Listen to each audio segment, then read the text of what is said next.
Welcome to this session all about supercharging multi-channel campaigns with programmatic out-of-home. I'm Gavin Wilson, the Chief Revenue Officer of global supply-side platform VIOOH, currently operating a programmatic exchange for outdoor buying in 12 markets. Our inventory is currently predominantly JC&Co, but we also work with other media owners around the world. Now, over the next 15 minutes or so, I hope to be able to land two things with you. The first is to showcase just how far programmatic out-of-home has come in the recent year or so. Yes, there has been a pandemic, but the channel has accelerated how it trades digital out-of-home impressions. In fact, more than ever, programmatic out-of-home has had to work harder to justify its place on any plan, at a time where it's been incredibly easy for any brand or agency planner to cite lower traffic volumes and decreased exposure. Questions such as where does programmatic out-of-home sit on any media plan, which audience am I really targeting, and how efficiently, and aren't their channels better suited to the role programmatic out-of-home offers, have all been faced with over the last 12 months. Thankfully, out-of-home has used this period to answer all of these questions and more, and cement its value offering. I hope by the end of the session, you'll realize programmatic out-of-home has come a long way and has a clear role to play in amplifying and enhancing cross-channel campaigns at all stages of the funnel. The second takeaway I want you all to leave with today is that other channels are in fact going through an even tougher time than programmatic out-of-home, or even outdoor in general.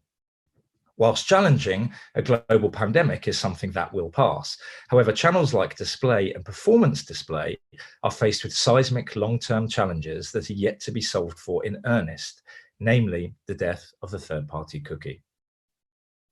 So let's start there, not with outdoor, but instead a totally different channel, display, a channel that according to Statista drives $92 billion for the US market alone. Now, display is going through a tough time of late.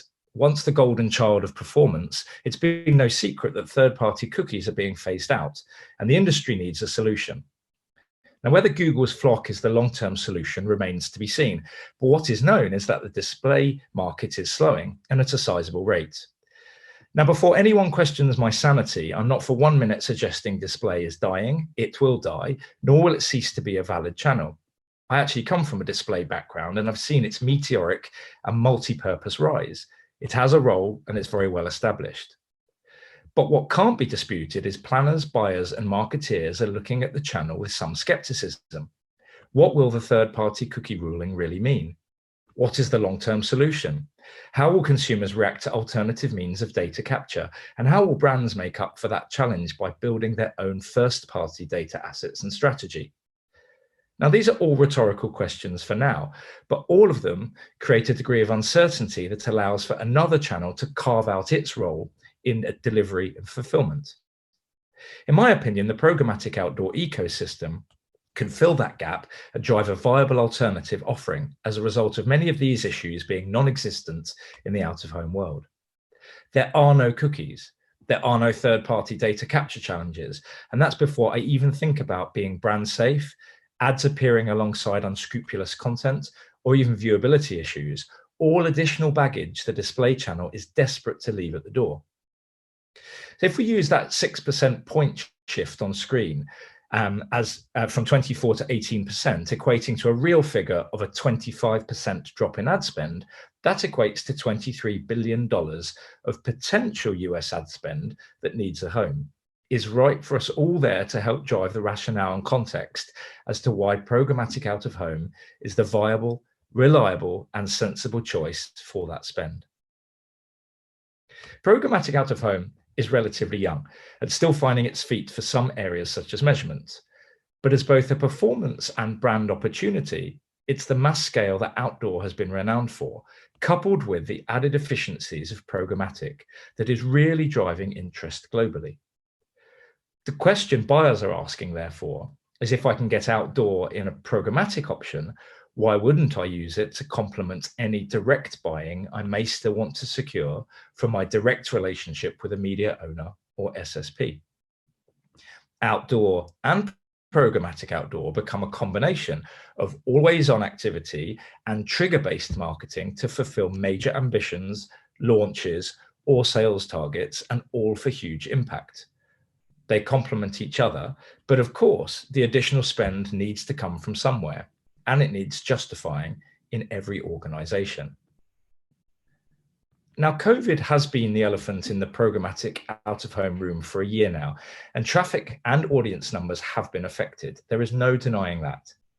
As a global SSP, VIOOH has seen some countries where this has been less of an issue, and the US and its state-by-state decision-making has meant that some states' audience levels have remained high. What is not in dispute, however, is the increased use of other channels by both marketeers and consumers alike. Think of your own media consumption in front of screens for many more hours a day on Zoom, Teams, or Hangout calls, glued to a mobile device when not in front of a screen as you read the ongoing news alerts and incessant media noise, often around the pandemic. The Harris poll confirmed this idea of device fatigue, and with that fatigue comes, of course, an apathy to media consumption across those devices. Coupled with an ever-growing desire to be out and about, to move freely around our cities and countries, and you start to create a strong and genuine demand for outdoor media consumption. Its premium qualities have never been questioned, often with superbly located frames in prominent locations. But now, more than ever, comes the perfect blend of location, with a willingness to digest great content, and all in a newly craved format of delivery.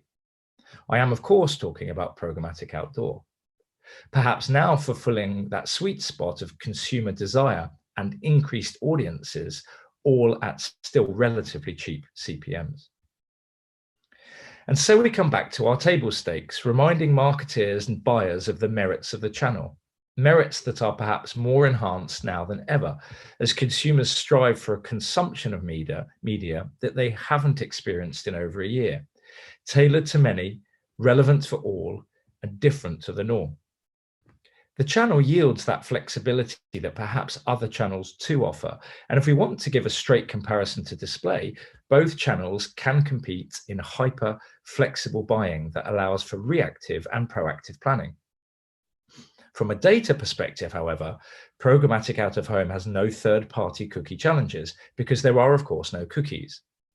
It has no data governance or market nuance challenge like GDPR or the CCPA, as all data is anonymous, cross-channel, or based on multiple generic audiences. And as I voiced earlier, there are no viewability issues or brand safety topics to consider. No one wants their brand alongside inappropriate material, which can often be seen in programmatic display against a long tail of publisher sites. As the second part of this presentation will go on to talk about, it's the cross-channel synergies and points 3 to 5 you see on screen that have now given programmatic out-of-home a real identity. Programmatic out-of-home has an omnichannel role integral for influencing both new and loyal customer bases, and that's becoming ever apparent to those that trial and use the channel. And as VIOOH's Q4 2020 State of the Nation report showcased, the addition of programmatic is enabling out of home to carve its own positioning stance as both an upper funnel customer awareness driver, as well as offering a lower funnel and direct response and engagement role. Back in October last year, we asked 600 US buyers at agencies and brands where programmatic out of home sat in terms of its role. Was it to drive awareness or results? Is it a channel to build a brand longer term or grow a brand there and then? Should the channel sit at the start of that cross-channel customer journey or somewhere lower down the engagement rankings? The reality was the market saw programmatic outdoor as both, with 53% of respondents saying it was useful for brand-led campaigns and 59% stating it was the right channel for performance. So clearly in there, some people still undecided as to the best purpose for programmatic outdoor. Now, these are strangely similar statistics to the display channel back in 2012 when I first entered that space. Is it an identity crisis? Well, some would say yes. Others, including myself, would say the channel wears two hats, both of equal importance, both interchangeable to suit a need. So I'll leave it up to you to decide. Is this a brand or performance opportunity, or is it both? That's subjective based on what you do, what your role is, your influence, and the budget you manage. What I hope is objective is that the channel is going to explode as a viable alternative to display, and it's a time where display is losing billions of dollars of spend. This just happens to coincide with a time where population movement is also about to explode, and people are craving new formats of media to digest. A perfect recipe? Time to invest? I'll let you decide. Now, as I said, I wanted to give you two things to think about today. And for those that have been listening intently, you'll recall the second is the cross-channel opportunity that programmatic out-of-home affords. Audiences do not experience media channels in silos, so why would you plan that way? I'm truly seeing a synergy now between programmatic outdoor and other channels. Now, data plays a pivotal role in every organization. What you see, how it's structured, what can be used, and its purpose. Programmatic out-of-home is, of course, no different. The latitude and longitude of a frame's location is a critical part of any strategy to target audiences near or close to such frames, using data such as GeoPath to help understand audience figures per location. And as I'll demonstrate on the next few slides, many brands from different verticals are finding ways to target customers across various channels in tandem and with different purposes to create a great customer experience of their brand. The first is a pre-pandemic example from the UK, which helps prove the point of how cross-channel planning can be executed at its best. A well-known gym brand in the UK, Virgin Active, used mobile and programmatic out-of-home to run a cross-channel campaign designed to increase gym memberships. By targeting customers during peak commuting hours, who the brand knew from location-based data would be commuting into hotspots near a Virgin Active gym, customers were not only greeted with mobile messaging, but also programmatic out-of-home messaging in those key commuter hotspots. Now, on screen, you can see an image from London Liverpool Street train station, one of the main transport hubs in London, and timed to coincide with the morning rush of trains coming in from the surrounding counties. Consumers already exposed to Virgin Active mobile banner advertising during their morning commute grew the in-gym footfall by 0.42%, resulting in a 2.3 times greater customer engagement level to visit a Virgin Active gym. A fantastic use of targeting audience with a tailored and proximity-based narrative that spans two pivotal channels working hand in hand. A second recent case study I wanted to offer is one for the PlayStation game Ghosts of Tsushima. You can see from the bottom paragraph on the left of the slide that this campaign used mobile triggers only, associated with those known to have gaming links. Creatives were geographically split across more relevant ad locations frequented by such device triggers, resulting in a real relevance and precision for a truly relevant audience. You can see from the bottom right of the slide that over 25,000 relevant gamers were reached in a very short period of time, with Sony selling 66% of their annual target for the game in just 4 weeks.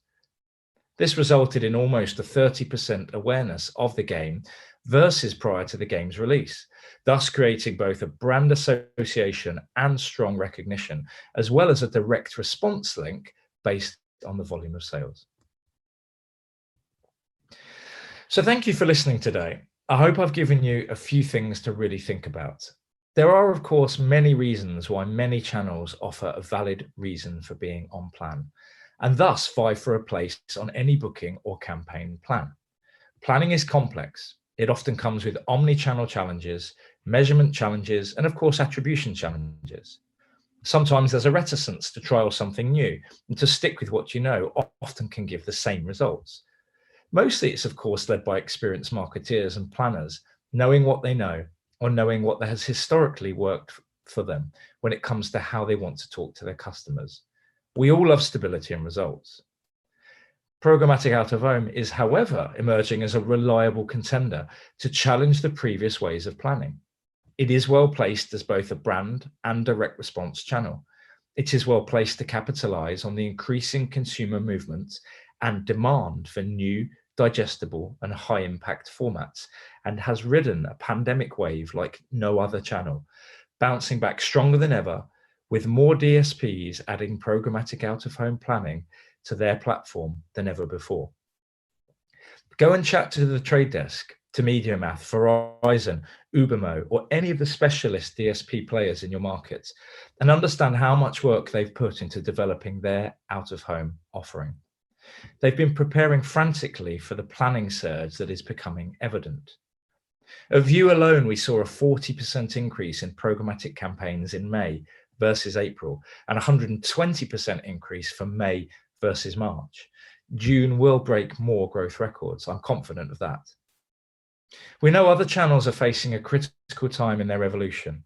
And whilst those challenges won't remove their validity completely, it does pose the question of the value those channels can offer as a standalone or part of an omnichannel mix. Isn't it time you let yourself be excited by a new multi-hat wearing channel that delivers where other channels can't? And at a time where everyone is bored of the norm, isn't that an exciting and innovative step for 2021? Maybe we all do need a little change in our lives after all. Thank you for listening.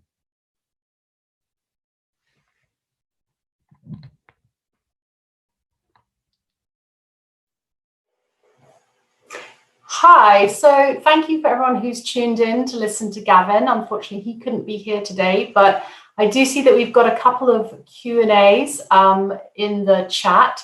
So I'm just introduced myself. I'm Helen Miall, CMO at VIOOH. The first question is around how can we still rely on data around out-of-home trends post-COVID?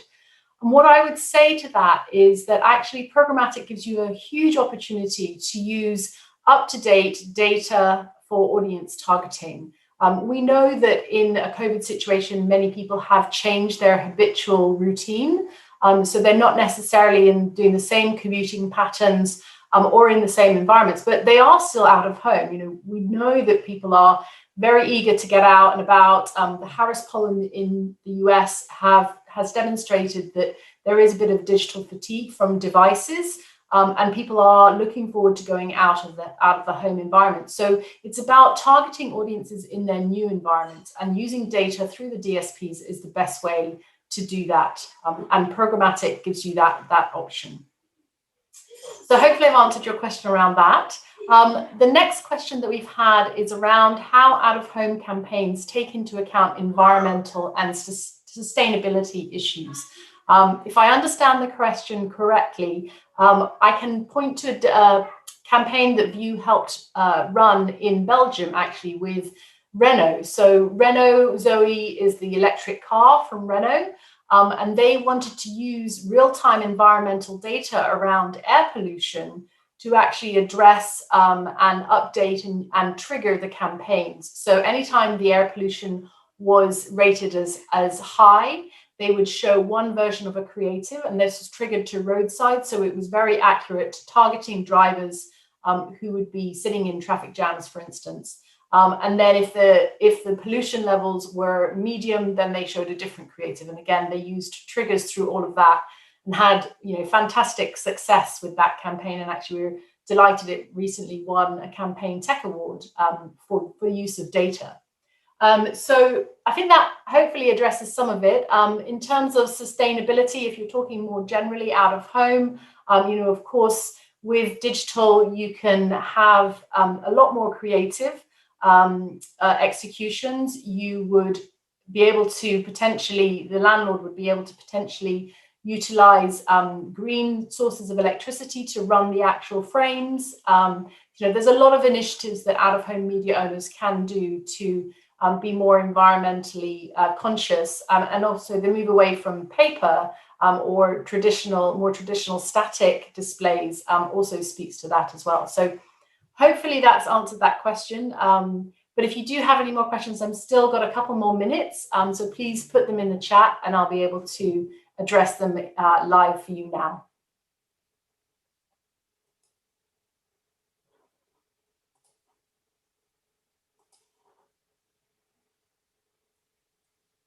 Okay, well, if there's no more questions, thank you very much for tuning in, and have a lovely rest of your day.